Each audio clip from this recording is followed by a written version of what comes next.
గోభక్త జనేభ్యో నమః. దయచేసి రోడ్డు మీద ఆవులను విడిచిపెడుతున్న వాళ్ళని తప్పుగా చిత్రీకరించొద్దు. ఆవుల్ని కట్టేసే ఉంచడం వలన కొన్ని రకాల ఇన్ఫెక్షన్స్ అవి వచ్చి చాలా ఇబ్బందులు పడతాయి. వాటిని స్వేచ్ఛగా వదిలినప్పుడు అవి కొద్దిగా తిరిగి తినడం ద్వారా కొంత తగ్గించుకుంటాయి.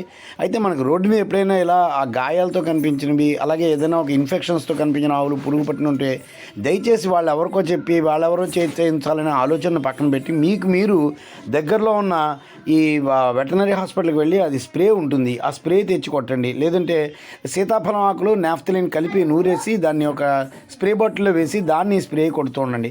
లేదు చేతికి గ్లోవ్స్ పెట్టుకుని దాన్ని కొద్దిగా క్లీన్ చేయండి. అది పెద్ద కష్టమైన పనేం కాదు, ఇష్టపడి చేయండి. ఆవు కోసం అని చెప్పేసి చేయండి. అది ఎవరో చెప్పాలి, ఎవరో వచ్చి చేయాలని మాత్రం దయచేసి అనుకోవద్దు. మీరు చేసిన సేవ మీ వెనకాలే ఉంటుంది. ఖచ్చితంగా మీకు అది పరలోకంలో ఎంతో పుణ్యాన్ని ఇస్తుంది. దయచేసి గమనించండి. కొందరు ఇదే అదునుగా చూసి ఆవులు రోడ్డు మీద వదిలేయడం వల్ల ఇలాంటి ఇన్ఫెక్షన్స్ వచ్చేస్తున్నాయంటూ కొంతమంది యూట్యూబర్స్ ప్రచారాలు చేసేస్తున్నారు. దయచేసి అటువంటి పని చేయకండి. అది కాదు మీరు చేయవలసింది. ఖచ్చితంగా దాన్ని తగ్గించే మార్గం చూడండి.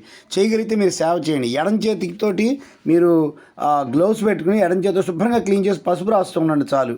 దయచేసి ఇటువంటి పని చేయండి. దుష్ప్రచారం చేయొద్దు. ఆవులు మన చుట్టూ తిరుగుతున్నందువల్లనే మనం ఆరోగ్యంగా ఉన్నాము. లేకపోతే కరోనా లాంటి వాటికి ఎప్పుడో చచ్చిపోవాలన్న అనే విషయాన్ని గుర్తుపెట్టుకోండి. ఆవులు రోడ్డు మీద వదిలేవాడు చాలా గొప్పవాడని గుర్తించండి. అంతేగాని వాడిని తప్పుగా చిత్రీకరించొద్దు. తెలియని తనంతో కొంతమంది ఇదో కుట్రగా చేస్తున్నారు ఆవులు పోషించే వాళ్ళని ఇబ్బంది పెట్టడం కోసం. దయచేసి ఆవులు ఇలా కనిపిస్తే ఎడం చేతితో గ్లోవ్స్ పెట్టుకుని, అవేం పెద్ద రేటే ఉండవు గ్లోవ్స్, క్లీన్ చేయండి దయచేసి. ఈరోజు 15 రూపాయలు పెట్టి 10-15 రూపాయలు పెట్టి కొనుక్కునే హెయిర్ డై ప్యాకెట్లలో కూడా వాళ్ళు గ్లౌస్ ఇస్తున్నారు. ఆ గ్లౌస్ చేతికి పెట్టుకుని శుభ్రంగా ఒక బాటిల్ తీసుకుని, ప్లాస్టిక్ బాటిల్, దానికి పైన అన్నం పెట్టి దాంట్లో నీళ్లు పోసి, ఉప్పు నీళ్లు, దాంతో అది పిండుతూ దాన్ని పోస్తూ క్లీన్ చేసేయండి.